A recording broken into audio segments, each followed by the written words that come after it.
ఈ దావీదు పట్టణంలో నేడు రక్షకుడు మీ కొరకు పుట్టి ఉన్నాడు.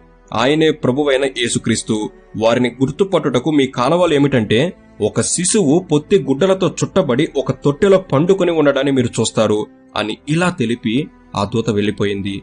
ఇక ఈ విషయం విన్న గొర్రెల కాపర్ల సంతోషానికి అవధులే లేవు. ఎందుకంటే ఎన్నో ఏళ్లుగా ఎదురు చూస్తున్న వారి రక్షకుడు రానే వచ్చాడు అని.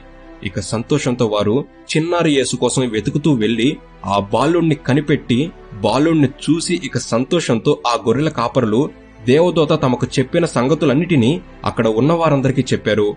ఇక మరోవైపు మరియమ్మ యోసేపు తమ బిడ్డకు యేసు అని పేరు పెట్టారు. ఈ యేసు అనే పేరును పెట్టాలని మరియమ్మకు గర్భవతి కాకముందే దైవదూత కలలో మాట్లాడినప్పుడు తెలిపిందని మనం ముందే మాట్లాడుకున్నాం. అందుకని ఆ చిన్నారి బాలుడికి యేసు అనే పేరును వారు పెట్టారు. యేసు అనగా రక్షకుడు అని అర్థం.